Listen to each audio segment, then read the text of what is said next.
시청자 여러분 안녕하세요. 블록체인 인사이트 선솜입니다. 네, 블록체인이 대세라고는 이야기하는데요. 블록체인에 관련해서 필요한 정보를 찾을 수 있는 곳이 많지 않은 것이 현실입니다. 무엇이 진짜 정보인지 또 무엇이 필요한 정보인지 분별하는 게 참 중요한 요즘인데요. 오늘 블록체인 인사이트와 함께 하시면 여러분께 맞춤형 정보 모두 제공해 드리도록 하겠습니다.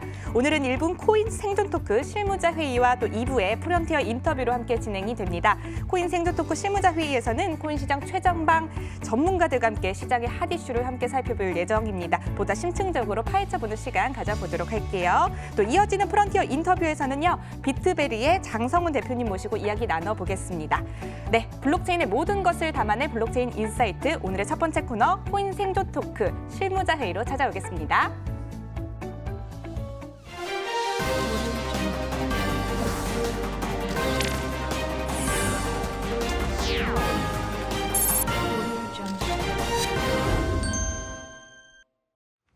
블록체인계의 지극히 개인적이고 편파적인 방송, 업계의 내밀한 속내를 시원하게 파헤쳐드리는 사심 토크입니다. 코인 생존 토크 실무자 회의 시간입니다.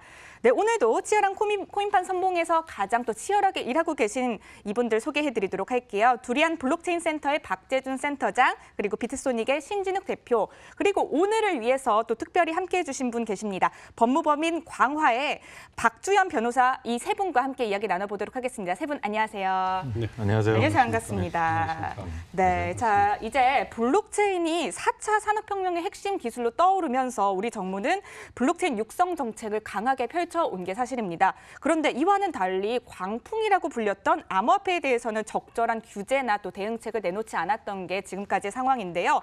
최근에 정부가 암호화폐 규제에 본격적으로 나설 것이다 이런 징후가 포착되면서 업계의 핫 이슈로 떠오르고 있는 사실입니다. 자세히 살펴봐야 할 중요한 사안이라고도 생각이 들어서요. 블록체인 인사이트 오늘은 저희가 다른 이슈 없이요. 세 분과 이 관련된 이야기 나눠보도록 하겠습니다. 코인 생존 토크 실무자 회의 오늘의 안건 공개하도록 하겠습니다. 네, 암호화폐 규제 나선 금융당국의 시장은 폭풍 전야, 앞으로의 향방은 이란 주제입니다. 네, 많은 이야기들 오갈 것 같고 또 많은 분들이 참 관심을 갖고 보고 계실 주제이지 않을까도 생각이 드는데요.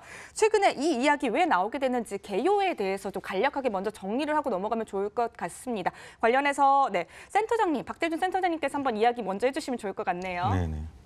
일단은 지금 이 제목에서 보듯이 제일 문제시 되는 건 역시 폭풍 전야나 굉장히 큰 재앙 수준의 무엇인가가 다가올 것처럼 표현되는 게 일단 문제인 것 같아요. 네.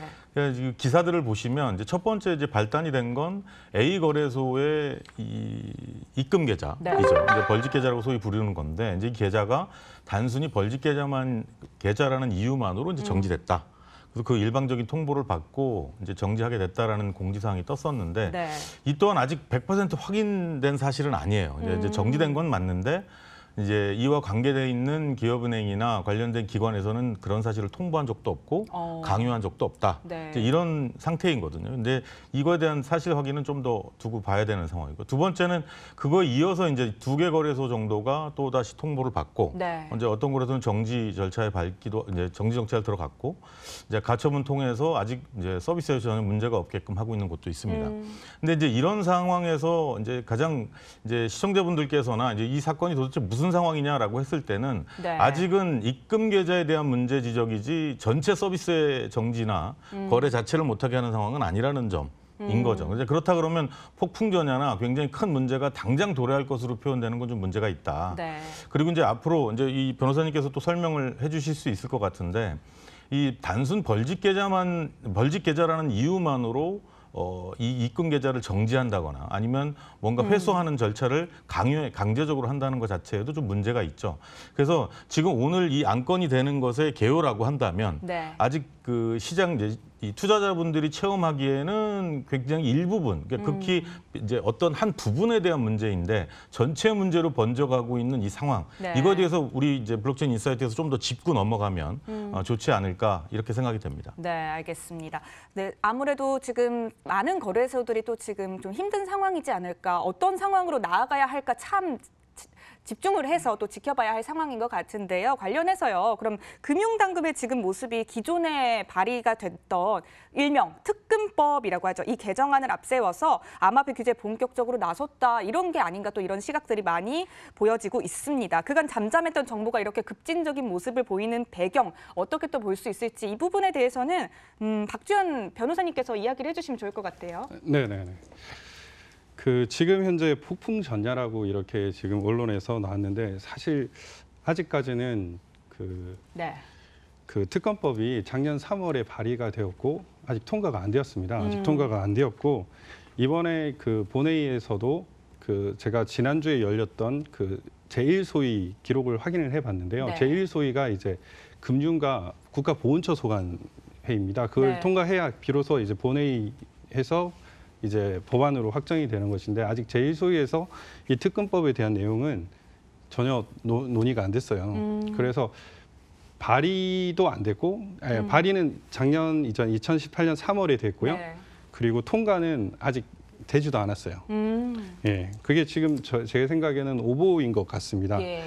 다만 이러한 논의가 왜 나왔을까에 대해서 이제 살펴봤는데 네. 향후에 이제 재윤경 위원이 아마 발의를 할 것으로 예정이 되는데요. 이제 네. 벌집 계좌에 대해서 앞으로 법안을 이 벌집 계좌만으로 닫을 것이라는 법안을 준비 중에 있다고 합니다. 네. 그래서 그 법안이 이제 발의가 되고 이후에 통과가 되면은 이제 그때는 이제 벌집 계좌에 대한 규제가 강화되기 때문에 문제가 네. 될 수 있다.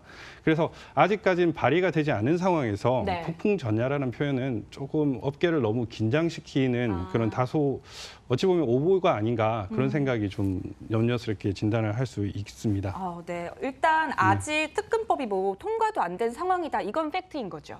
예, 특검법이 통과도 안 됐고요. 네. 예를 들면은 작년에 이제 2018년 3월에 이제 발의가 됐던 특검법은 네. 벌집 계좌라는 이유로 안 된다라는 그런 내용은 없습니다.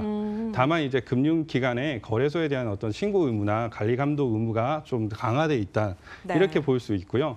그 법이 통과된다고 하더라도 벌집 계좌라는 이유만으로 규제가 되는 것은 아니죠. 금지가 되는 것은 아니고 네.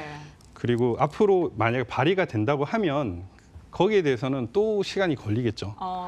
금방 이렇게 통과된다 이렇게 단정할 수는 없는 겁니다. 네. 예, 그렇기 때문에 폭풍 전야라는 표현은 조금 너무 좀 오버했다 이런 생각도 듭니다. 근데 이제 그 부분에서 제가 좀 질문 한번 드려보고 싶은 게 지금 이제 발표된 내용을 보면 네. 은행이죠. 은행의 거래소와 관련된 거래 일체에 대해서 책임 또는 권리가 부여되는 것처럼 보이거든요. 네. 근데 이런 부분에서 법리적으로 문제는 없는 건가요? 은행에 대해서 책임이 권리가 부여된다고요? 네네. 그러니까 이제 지금 내용을 보면 네네. 이제 금융감독 이제 금융기관에서 네. 그러니까 정부에서 은행으로부터 그러니까 만약에 거래소에서 이제 테러 자금이라든지 자금 세탁이라든지 기타 부정적인 사용에 의해서 네. 이러이러한 리스크들이 발견될 경우에는 네. 그 은행에게 책임을 묻는다라는 내용이 네. 있단 말이에요. 예. 이제 이 얘기는 다시 말하면 은행에게 관리 감독 권한을 주게 되는 건데 이제 이런 것 자체에는 법리적으로 문제가 없는 건지. 일단 법적으로 그렇게 네. 규율을 하면은 법리적으로는 문제가 없는데 네. 그게 네. 이제 법안이 과연 바람직한 것인가에 대해서는 또 다시 생각을 해봐야 됩니다. 왜냐하면은 거래소에 대해서 이제 금융 당국하고의 권리 의무 관계가 설정이 되면 네. 그거는 국민이 수용할 수 있겠지만 금융기관을 통해서 이제 거래소를 규율하게끔 만든다는 것은 금융기관에 또 막강한 권한을 주는 것이거든요. 그래서 거래소와 금융당국과의 직접적인 관계를 설정할 수도 있는데 반해서 또 다른 하나의 중간기관을 만들어서 권한을 부여하는 것이 과연 맞는가? 그런 부분에 대해서 금융기관이 만약에 이제 공권력을 행사할 수 있는 정부 기관이라고 하면 상관이 없지만 네. 그냥 사기업이기 때문에 문제가 되는 것이죠. 이를테면은 사기업이 규제를 하게 되면은 일반 국민은 민사소송으로 다퉈야 되는 것이죠. 그렇죠. 그런데 만약에 정부 기관이 문제 제기를 하면은 행정소송이나 네. 헌법소원을 통해서 문제 제기를 할 수 있기 때문에 좀 다투는 태양이 다릅니다. 그리고 사기업의 경우에는 사기업과 사기업과의 관계는 거래소와 금융기관의 일단 사적 관계지 않습니까? 그렇죠. 사적 자체의 원칙이 어느 정도 허용되기 때문에 좀 허용 범위가 넓은 반면에 네. 만약에 이제 정부 기관이 되면은 법치주의나 엄격하게 이제 공권력의 행사와 그 규율을 받는 이제 사인이 되기 때문에 네. 좀 더 엄격하게 판단할 수 있는 것이죠. 그래서 좀 다른 저는 이제 그 부분에 비용 문제도 걸려 있다고 봐요. 그러니까 이제 은행이 만약에 그런 이제 권리와 책임을 만약에 갖는다고 하면 그러니까 단순히 리스크 있는 이제 위험 부담이 있는 경우에 아예 계좌를 내주지도 않고 회수하고 끝낼 것이다. 이러면 이제 문제가 굉장히 단순해질 수 있지만 그렇지 않고 원래 법안의 취지대로 거래소와의 거래 일체에 대해서 책임과 권한을 갖는다고 하면 분명히 거기에 비용이 발생할 거란 말이죠. 네, 그렇죠. 예, 솔루션에 대한 거, 관리 인원에 대한 거 이러저런. 근데 그 비용을 정부에서 권한을 주고 비용을 부담시키진 상황은 아니란 말이죠. 그러니까 그렇다 그러면 결국 그 비용은 거래소에게 다시 전가될 텐데 그러면 그 비용은 다시 이제 투자자에게 또 전가될 것이고 이게 이제 법적으로 문제 있을 거냐 아니냐는 그렇게 볼 시각은 아니라고 이제 말씀을 해주셨는데 지금 이 사안은 그렇게 이제 그런 측면의 문제도 있다는 것이죠. 그러니까 이제 은행이 그러니까 민간 기업이 민간 기업을 관리 감독하게 함으로써 생기는 비용에 대한 책임은 누가 질 것이냐 이런 부분도 있는 것 같아요. 알겠습니다. 네, 근데 지금 또 한번 짚어봐야 할게요. 금융당국의 속내는 과연 무엇일까? 좀 숨은 의도는 있지 않을까도 많은 분들이 또 고민이 또 되실 것 같은데 박주현 변호사님 보시기에는 좀 어떠세요? 그 지금 현재 금융 당국은 뭐 초재 일관이라고 볼 수 있습니다. 예, 거래소 업계에 대해서는 과거에 이제 금융 상품 자체가 아니다라고 이렇게 그 금융위원장이 나서서 말을 했던 것만큼 네. 그 이후에도 기존의 그 태도가 바뀐 건 전혀 없어요. 예. 그래서 거래소 자체를 뭐 나쁘게 얘기하면 악의 축 정도로 보는 것이 아닌가 그러니까 그런 생각도 들고 이걸 이제 많은 투자자들이나 상당히 많은 법률 감각이 형성되었으면 이에 대한 제도가 빨리 마련되어야 되고 법률도 빨리 마련되어야 되는데 네. 정부가 사실상 방치하고 있거든요. 그런 걸 보면은 이 업계나 이 분야에 대해서 네. 기본적으로 상당히 너무 지나치게 소극적이다. 저는 이런 생각이 들고 예, 그렇습니다. 아, 그렇군요. 또 거래소 측의 입장도 조금 궁금하긴 합니다. 신진욱 대표님께서는 아무래도 지금 현재 거래소를 운영하고 계시다 보니까 더 민감하게 좀 다가올 이슈가 아닐까 싶은데 어떻게 보세요? 지금 금융당국의 속내를 좀 어떻게 좀 체감을 하시나요? 뭐 말씀드리기 되게 조심스럽긴 하지만 최근에 이 분위기가 그 마치 정부에서 규제가 여태까지는 안 하고 있었지만 굉장히 속도를 낼 것 같은 이 기사들을 보면서 이렇게 되는 건가라는 생각을 저희 거래소들의 대표님들끼리 이야기를 나눠 본 적이 있습니다. 그런데 네. 사실 그거에 대한 징후를 이제 크게 느낄 수는 없고 제가 생각하기에는 그냥 일반적인 여태까지 그 이상한 입출금 기록이 있다든지 네. 또는 기존의 암호화폐 취급하는 이제 거래소뿐만 아니라 법인들은 그 은행의 그 일상적인 그 레귤러한 감사를 이제 받아왔어요. 그래서 네. 체크리스트도 항상 작성을 하고 뭐 그 원하는 자료들을 항상 이제 분기별로 이제 제공을 하고 있었습니다. 네. 그런 과정들이 뭐 크게 달라졌다고 그렇게 생각하지는 않아요. 네. 알겠습니다. 그런데 또 지금 현재 기사들에 많이 나온 상황들을 보면요. 이미 실명 확인 가상 계좌를 발급받은 거래소들이 있더라고요. 업비트, 코인원, 코빗, 빗썸 이처럼 한 4가지 거래소가 좀 큰 이득을 보게 되는 게 아닌가 또 이런 이야기도 있던데 이거에 대해서는 네, 센터장님 어떻게 생각하세요? 글쎄요, 뭐 누군가가 의도했다라고 얘기하기에는 좀 문제가 있고요. 예. 근데 어쨌든 반사이익은 충분히 있는 것 같아요. 지금 만약에 지금 현재 거래소가 정확하게 파악되진 않습니다만 한 250에서 300개 사이의 거래소가 지금 운영이 되고 있는 걸로 네. 알고 있습니다.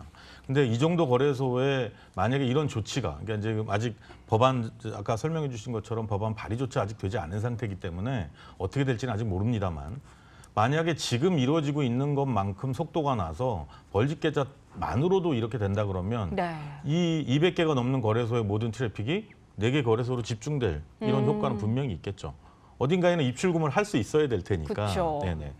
이제 근데 그렇게 되면 이제 한 가지 우려스러운 건 이런 겁니다. 지금 당장의 어떤 이익을 그러니까 이제 반사 이익을 보는 것 자체의 문제라기보다는 네.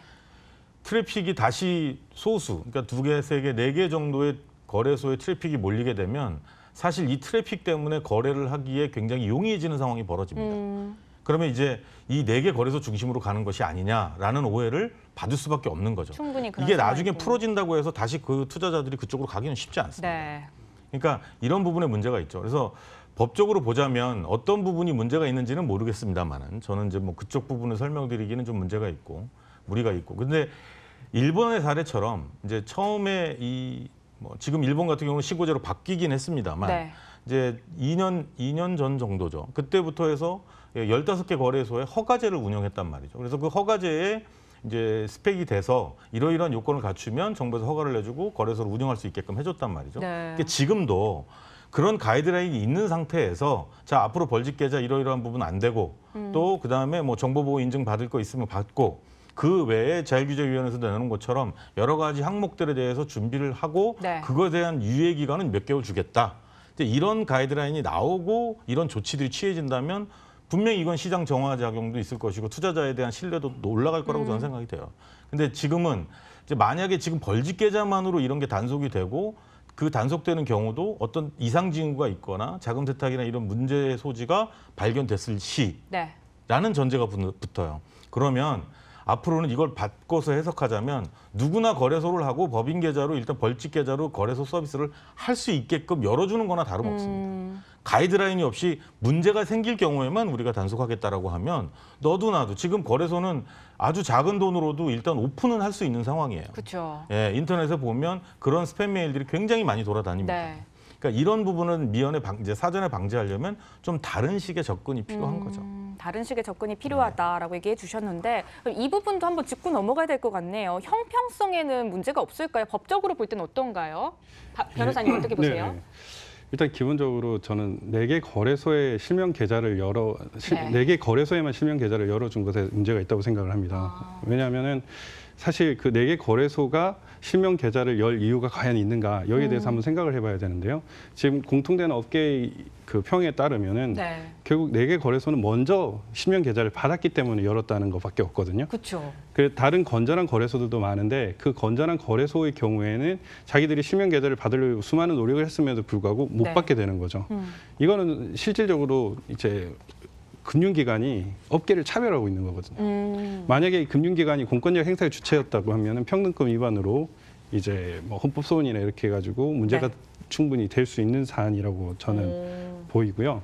그리고 이제 지금 벌집 계좌만으로 막는다. 저는 이건 심각하게 문제가 있다고 생각을 합니다. 네. 왜냐하면은 바로 금지를 하는 거는 이미 상당히 많은 법률 관계가 형성된 입장에서 이들의 법적 안정성을 해치는 것이거든요. 네. 법이란 것이 법적 안정성을 가장 중요한 요소 중에 하나로 보고 있는데 바로 벌집 계좌라는 이유만으로 닫아버린다. 이거는 기존에 이걸 믿고 형성된 이제 사회 현상을 믿고 투자한 투자자들이나 거래소들이나 이런 사람들에 대한 기본권을 침해하는 것이 되는 것이죠. 그는 이거는 좀 심각하게 문제가 있다고 보여지고요. 네. 다만 우리나라가 법률이 그렇게 무식하게 실행되지는 않습니다. 일정 기간을 유예 기간에 두고 뭐 어떤 조치를 취하겠다 이런 식으로 보통 부칙의 시행령을 부칙의 시행 기간을 한 예. 6개월이나 1년 정도 유예 기간을 두는 게 정상이라 아마 네. 그렇게 진행될 것이라고 여겨지고요. 예. 그리고 이제 수많은 이렇게 벌집 계좌가 만들어지게 된 거는 사실 정부가 규제를 전혀 하지 않았기 때문에 그렇습니다. 아까 그 센터장님께서 말씀하셨던 것처럼 기본적으로 이제 투자자 보호 제도나 보안이라든지 이런 네. 부분에 대해서 어느 정도 검증을 거친 그 거래소에 대해서 실명 계좌를 열어주는 식으로 운영이 됐다고 하면은 이런 혼란은 없었을 것이고 그 기사도 폭풍전야라는 그런 좀 다소 두려울 만큼 긴장스러운 그런 기사가 서여지지는 않았을 거라고 그렇게 보입니다. 예. 그래서 특정 뭐 예를 들면 자본금 같은 것도 중요하고 네. 보안 조치라든지 뭐 ISMS라든지 아니면은 투자자 보호 조치 어떤 거래소 뭐 해킹이나 이런 문제가 발생했을 때 거기에 대해서 투자자들이 보호받을 수 있는 네. 충분한 어떤 보험 제도를 두고 있느냐 이런 거를 통해서 그 거래소를 통과시켜주고 허용을 하고 또 실명 계좌를 열어줬더라면 지금 같은 문제는 발생하지 않았을 겁니다. 아, 그렇군요. 이 형평성 문제 이어서 하고 있는데요. 신진욱 대표님은 이 형평성 문제가 현재 어떻다고 좀 생각을 하세요? 이게 시기에 따라서 조금 생각이 이제 달라질 것 같은데요. 네. 이제 작년의 경우에는 이제 4개 업체가 이제 받았기 때문에 이제 그 순차적으로 이제 어느 정도 요건을 충족하면 쭉 나올 것이라고 생각을 했어요. 네. 그런데 그 과정이 이제 4월이 지나고 이제 5월이 지나고 이 과정 내에서 더 이상 이제 진행되지 않기 때문에 저희는 이제 그거에 맞는 여러 가지 조건을 갖추기 위해서 계속 이제 노력은 하고 있으나 네. 실제로 이제 은행에 이제 연락을 해보면은 이제 진행이 이제 어려운 상황이었습니다. 그래서 그런 부분은 이제 좀 아쉽고요. 하지만 이 이런 게 지금 폭풍 전야일지 아닐지는 모르겠지만 네. 이 과정들이 어느 정도 정리가 되고 난다면 다시 또 발급이 가능하지 않을까 그런 또 기대감을 또 갖기도 합니다. 그래서 그때가 오면은 저희는 또 좋은 서비스를 제공하기 위해 그 조건들을 갖추기 위해서 뭐 항상 최선을 다하고 있는 상태입니다. 네, 말씀들을 좀 듣다 보니까 닭이 먼저인지 달걀이 먼저인지 좀 이런 좀 이야기가 왜 나오는지 좀 알 것 같습니다. 근데 아까 또 변호사님께서 얘기를 해주셨는데요. ISMS 같은 보안 인증 체계가 이번에 좀 문제가 됐던 벌집 계좌 회수 사건과 관련이 있는지 과거의 사건과도 좀 관련이 있는지 좀 궁금한데 어떻게 보시나요? 변호사님 어떻게 보세요? 저는 이제 제가 이제 암호화폐 거래소에서 근무를 한 적이 있습니다. 이제 사실 이제 보안이 제일 중요하죠. 그렇죠. 예, 요즘에는 이제 해커들이 단순한 개인 정보를 털지 않아요. 네. 이제 해커의 주된 대상은 이 암호화폐 거래소입니다. 왜냐하면 털기만 하면 바로 돈이 되기 때문에 이른바 허니팟이라고 얘기하는데요. 네. 그렇기 때문에 이제 보안이 정말 중요합니다. 그 만약에 이제 거래소를 운영하는 사람들이 악의를 품고 고의적으로 해킹하는 사람들과 짜고 해킹을 당할 수도 있는 거 아닙니까? 네.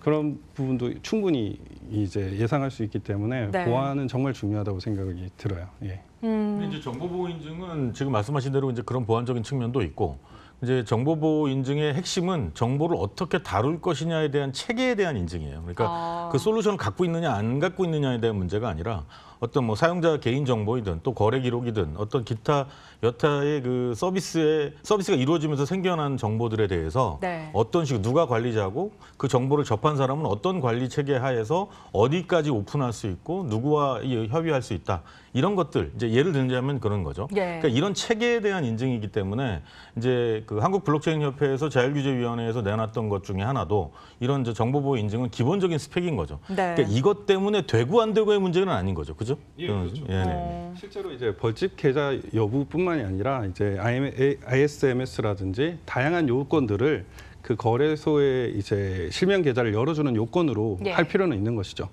지금 문제는 이제 수많은 거래소들이 난립하고 있고 네. 그 난립하면서 벌집 계좌를 통해서 난립하고 있거든요. 그로 인해서 수많은 투자자들이 피해를 보는 상황이 되어서 네. 이거를 막기 위해서는 이제 벌집 계좌를 닫아야 되겠다라는 그런 발상에서 지금 이제 이런 논의가 시작된 것 같은데 예.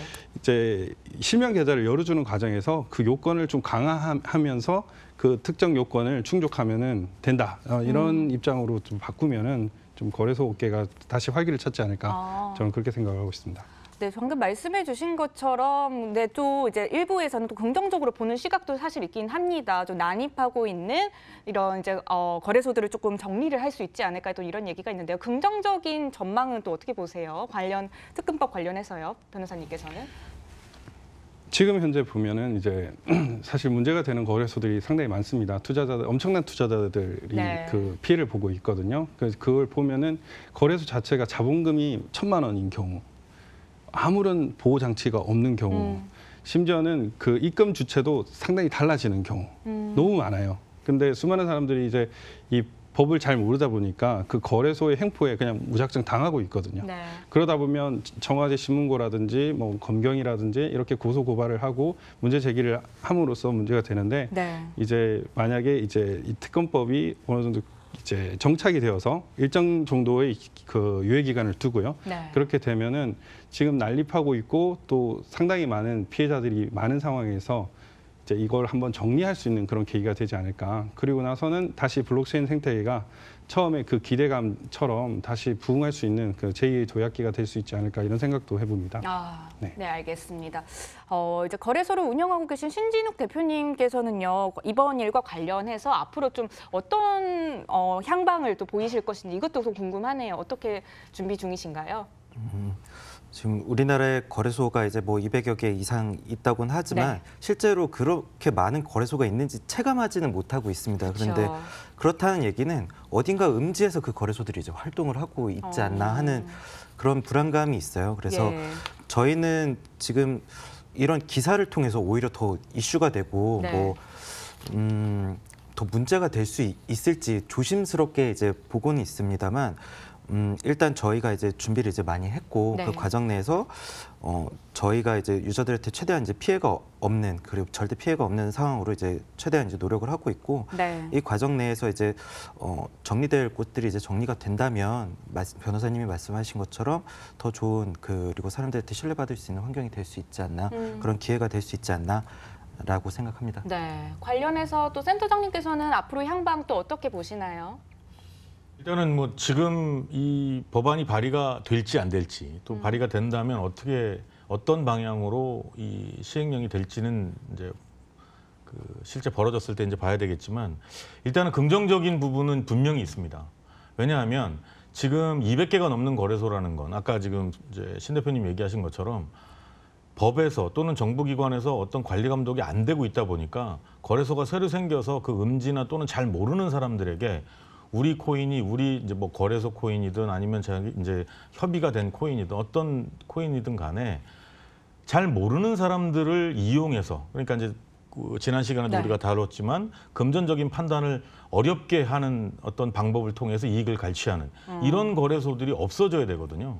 이제 그런 거래소들 때문에 사실 시장에 이제 문제도 많이 생기고 피해자도 늘어나는 것인데 이번 조치를 통해서 이게 네. 약간의 순서의 문제 또는 방식의 문제, 개념의 문제는 있을지 몰라도 궁극적으로 이게 다듬어져 나가면서는 그런 투자 피해를 줄이는 효과는 분명히 있을 것이다. 이렇게 예상이 됩니다. 네, 알겠습니다. 암호화폐에 대해서 이제 부정적인 견해를 밝혀왔던 정부가 규제 움직임을 내비치면서 현재 시장에서는 기대와 우려가 함께 공존하고 있는 상황인 것 같습니다. 양쪽 모두가 만족할 만한 합리적인 방안이 나오기를 기대해 보겠습니다. 네, 지금까지 두리안 블록체인 박재준 센터장, 비트소닉의 신진욱 대표, 그리고 법무법인 광화의 박주연 변호사 나오셔서 가감없는 토크 나눠봤습니다. 다음 주에 더 재밌는 주제로 찾아뵙도록 하겠습니다. 오늘 말씀 고맙습니다. 감사합니다.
네, 블록체인 업계를 선도하는 국내의 유명 기업과 또 인물을 만나보는 시간입니다. 프론티어 인터뷰 시간인데요. 오늘은 쉽고 안전한 암호화폐 지갑을 모토로 하고 있는 비트베리의 장성훈 대표 모시고 이야기 나눠보겠습니다. 대표님 안녕하세요.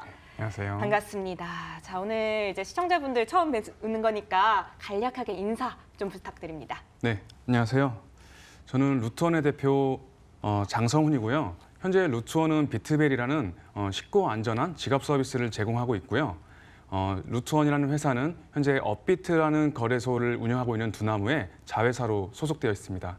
네, 간략하게 또 소개를 해주셨는데 자, 이제 본격적으로 비트베리에 대한 이야기들을 나눠보면 좋을 것 같아요. 먼저 비트베리가 어떤 프로젝트인지 좀 소개가 좀 필요할 것 같아요.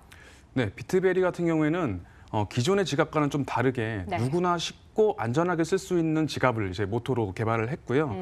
복잡하게 개인 키를 스스로 관리하는 게 아니라 네. 저희 이제 비트베리에서 관리를 해드리고 네. 사용자분들은 쉽게 카카오 계정이나 구글 계정 같은 기존의 소셜로 이제 로그인할 수 있고요. 네. 그리고 송금을 할 때도 복잡한 주소로 송금하는 게 아니라 이제 전화번호 기반으로 송금을 하는 서비스를 저희가 제공을 해드리고 있습니다. 요즘 또 많이 들어봤던 간편 결제와 또 연결이 되는 네, 좀 그런 거지 않을까 싶은데 이 비트베리는요, 이제 장성훈 대표가 수장으로 있는 루프원 소프트에서 진행 중인 프로젝트다. 또 이렇게 이해를 하면 되는 걸까요? 네, 저희 그 루트원 소프트라는 회사는 저희가 처음 만들 때는 그 크립토 뱅크를 이제 목표로 하고 이제 만들었어요. 네. 암호화폐라는 것이 거래뿐만 아니라 실제 생활에서 많이 쓰이게 된다면 네. 이런 은행과 같은 역할을 하는 서비스도 매우 중요해질 것이다 라고 저희가 생각을 했고요. 예, 현재 비트베리는 저희가 궁극적으로 목표하는 바에 가장 첫 번째 단계인 그런 서비스라고 보시면 되고 앞으로 꾸준히 이제 발전을 해 나갈 거라서 네. 예, 지금 모습의 이제 비트베리와 내년의 모습은 매우 달라져 있을 거라고 기대가 됩니다. 지금이 어떻게 보면 시작이다 이렇게 보면 네. 되는 걸까요? 자, 그러면은 이제 장성훈 대표께서 비트베리를 통해서 블록체인 시장에 진출을 하셨단 말이에요. 그동안 어떤 일을 해오셨는지 그 행보를 한번 좀 짚어봐도 좋을 것 같아요. 어떻게 블록체인 업계까지 발을 디디게 되셨나요? 예, 저는 과거 이제 2011년에 로티폴이라는 소셜 커머스 이제 회사를 창업을 했었고요. 네. 그 창업한 회사가 이제 운영을 하고 1년 정도 후에 카카오에 이제 인수가 됐었어요. 네. 그래서 카카오에서는 여러분들이 이제 이미 핸드폰에 설치하고 계실 카카오톡이라든지 카카오 택시 같은 서비스의 이제 개발에 참여를 했었고요. 네. 이제 카카오를 나와서 다시 처음에 이제 로티폴 창업했던 친구들끼리 다시 한번 회사를 만들어 보자 해서 이제 루트원이라는 회사를 만들게 됐던 것이죠. 그렇군요. 또 블록체인도 사실 분야가 상당하잖아요. 그중에서 또 암호화폐 지갑에 왜 특화가 되었는지 이게 또 궁금한데요. 비트베리 개발 동기 그리고 그간의 과정에 대해서도 좀 짚어주시면 좋을 것 같아요. 예, 우선 저희가 처음 이제 회사를 친구들과 두 번째로 이제 만들었을 때 네. 과연 우리가 기술적으로 어떤 부분을 담당을 해야 사회적으로 혁신을 일으키고 사회에 기여를 할 수 있고 사업적인 그런 기회를 찾을 수 있을까 고민을 많이 했었어요. 그래서 첫 번째 아이템으로는 사실 이제 블록체인이 아닌 인공지능 쪽을 많이 봤었고 이제 두 번째는 이제 블록체인을 많이 봤어요. 네. 이제 창업자들끼리 과연 어떤 걸 하는 게 옳을까 많은 얘기를 했었는데 결국 하나의 의견으로 모아지지 않아서 그럼 회사를 우리가 두 개로 나누자라고 해서 하나의 이제 인공지능 회사를 만들게 됐고 네. 저 같은 지금 이제 블록체인 회사 루트원 소프트 같은 경우는 이제 블록체인 회사를 만들어서 네. 블록체인 중에서도 많은 사업 아이템들이 있는데 그중에 우리가 어떤 것을 만드는 것이 이제 사용자들에게 이득이 되는 방향일까 이런 고민을 많이 했어요.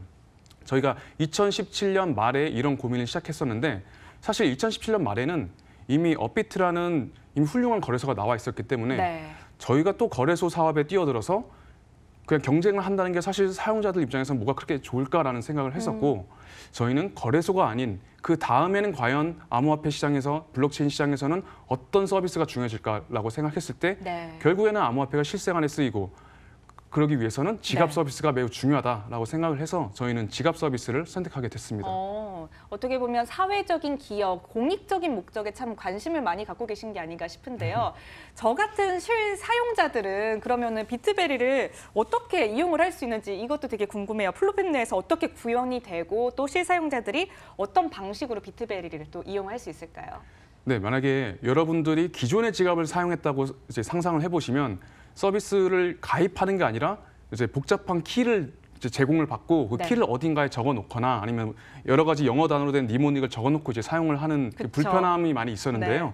사실 비트베리를 사용함에 있어서는 이러한 새로운 개념에 대해서는 공부를 하지 않으셔도 충분히 사용할 수 있도록 저희가 쉽게 만들었습니다. 그래서 아까 말씀드렸다시피 카카오 계정이나 구글 계정으로 로그인만 한번 하시고 네. 그다음에 전화번호 인증만 한번 받으시면 바로 이제 암호화폐 지갑이 생성이 돼서 오. 사용을 할 수 있게 되는 것이고요. 네. 이제 친구들에게 송금을 할 때도 복잡한 주소를 이제 복사해서 붙여넣는 것이 아니라 그냥 전화번호 기반으로 연락처 네. 기반으로 이제 송금을 할 수 있는 서비스입니다. 쉬운 접근성이 어떻게 보면 큰 장점이지 않을까 싶은데요. 간혹 그런데 발생하고 있는 거래소 해킹 사건들에서 사실 거론이 계속되고 있는 게 보안인 것 같아요. 이 암호화폐 지갑을 또 제공하고 계신 만큼 비트메리만의 좀 보안에 관련된 해법이 있지 않을까도 싶은데 이 점에 대해서도 이야기해 주시면 좋을 것 같아요. 네, 그렇죠. 사실 암호화폐 지갑 결국에는 어떤 디지털 형태의 자산을 보관하고 있는 서비스이기 때문에 사실 보안에 대해서 저희가 엄청나게 많은 리소스를 투입을 하고 있습니다. 네. 그 일례로 사실 작은 스타트업이 암호화폐 지갑을 만들면서 키 관리를 직접 하는 그런 선택을 한다면 네. 사실 보안 쪽으로 신경 쓸 게 너무 많고 노하우도 없기 때문에 상당히 위험한 서비스가 될 수 있어요. 그렇죠. 그래서 저희가 이거를 해결하기 위해서 첫 번째 선택했던 방법이 이미 서비스를 운영하고 있고 출시 이후에 단 한 번도 해킹이 되지 않았던 네. 거래소인 업비트를 찾아갑니다. 그래서 업비트를 찾아가서 저희가 이제 추후에 이제 크립토 뱅크를 구축하고자 하는데 네. 업비트의 노하우가 필요한데 당연히 그냥 줄 수는 없겠지만 저희가 업비트의 자회사로 편입이 돼서 업비트의 노하우를 받아서 이런 서비스를 만드는 게 어떨까 하고 제안을 드렸고 네. 그렇게 스타트업으로 시작을 했지만 바로 이제 두나무의 자회사가 되어서 네. 이제 시작을 할 수 있었고요. 그렇게 이제 업비트 지갑팀의 이제 보안 노하우를 받아서 비트베리 서비스를 만들었는데 어쨌든 똑같이 만든 것이 아니라 저희가 수정한 코드가 있기 때문에 네. 그렇게 수정된 코드에 대해서는 세계 최고의 화이트 해커 집단인 티오리에서 코드 검수를 정말 한 줄 한 줄 받았어요. 그래서 보안적으로 되게 탄탄하다라는 검증을 저희가 티오리 측에서 받았고 네. 사실 그럼에도 불구하고 저희가 운영하는 방식 자체가 핫 월렛, 그러니까 거래소 형태의 핫 월렛 방식이다 보니까 네. 이런 부분에 대해서 좀 그러니까 불안한 감정을 이렇게 많이 그러니까 불안하다는 말씀을 좀 많이 하시는 분들이 계세요. 그런 분들한테도 저희가 최대한 안심을 드리기 위해서 네. 이제 대부분의 자산을 콜드 월렛으로 따로 인터넷이 끊겨 있는 곳에 따로 보관을 합니다. 콜드 월렛. 네. 네. 알겠습니다.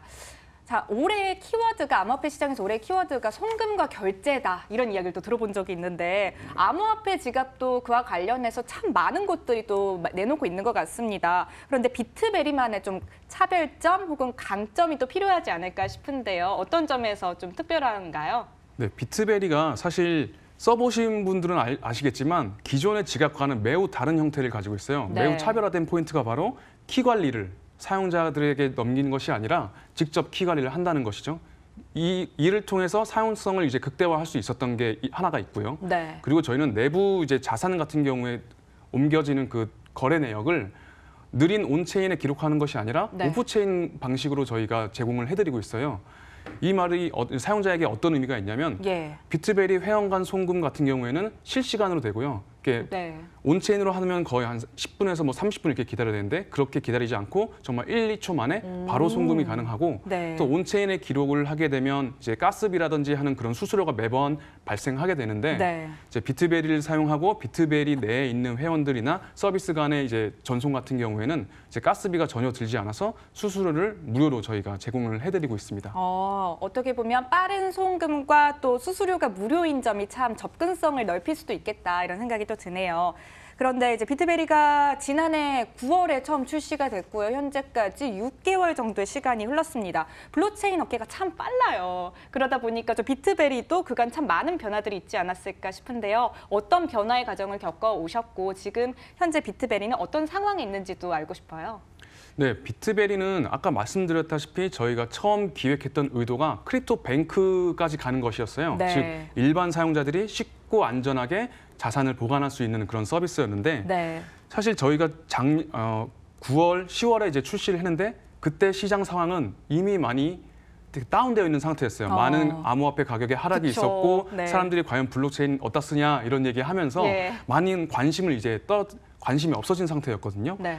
그런 상황에서 저희가 크립토뱅크가 과연 동작을 할까라는 약간의 의구심을 갖고 있던 찰나에 예. 모스랜드라는 프로젝트 팀을 만나게 됩니다. 네. 모스랜드 팀 같은 경우에는 이제 블록체인 기반의 AR 게임을 만드는 회사인데요. 네.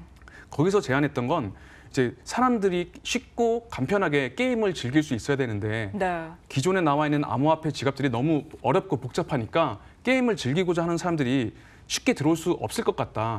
이걸 비트베리와 연동을 하면 게임을 즐기고자 하는 사람들이 쉽게 들어올 수 있지 않을까라는 그런 제안을 저에게 주신 거예요. 그래서 저희가 처음으로 모스랜드와 함께 일반 사용자용이 아닌 기업용 API를 저희가 만들어서 제공을 해드리게 됐고요. 네. 사실 이게 꽤나 이제 성공적으로 동작을 해가지고 이제 모스랜드뿐만 아니라 그 이후에도 상당히 많은 업체들이 저희와 함께 API를 연동해서 네. 이제 서비스를 구축해 나가고 있습니다. 그렇군요. 지금까지 상황에 대해서도 어떻게 보면 일목요연하게 또 설명을 해주신 것 같은데 앞으로의 계획도 궁금합니다. 먼저 좀 현재 비트베리에 설계된 로드맵이 또 있지 않을까 싶은데요. 어떻게 되나요? 네, 현재 비트베리 같은 경우에는 지원하고 있는 코인 자체가 비트코인이랑 이더리움 그리고 이더리움 기반의 ERC20들이 있어요. 네. 근데 이것만으로는 이제 모든 메인넷을 다 지원하지 않다 보니 사용자분들께서 더 많은 메인넷을 지원해달라 이런 요청을 많이 해주세요. 네. 그래서 저희가 이제 메인넷 지원을 하기 위해서 국내에 있는 메인넷 업체들과 함께 긴밀하게 협조를 하고 있고요, 협의를 하고 있고요. 현재 이제 이미 정해진 것들은 이제 국내에서는 두나무의 루니버스, 네. 그리고 그라운드X의 클레이튼, 그리고 아이콘 재단의 아이콘 이 메인넷들은 저희가 지원을 할 예정이고요. 네. 해외 메인넷 같은 경우에는 이제 이오스와 이제 트론 이 정도를 저희가 생각을 하고 있습니다. 비트코인 또 제외하면 ERC20 기반 토큰들이 또 앞으로 또 늘어난다고 보면 되는 건가요? 네, 그렇습니다. 알겠습니다. 네, 암호화폐 실사용 또 활성화 측면에서도 주로 언급되는 것이 결제와 관련된 부분인 게 아까도 말씀을 드리긴 했었는데 업계에서도 사실 주목하고 있는 부분이 많습니다. 비트베리 향후 계획에도 결제와 관련된 것들이 앞으로 또 로드맵 안에도 포함이 되는지 이 부분도 궁금해요.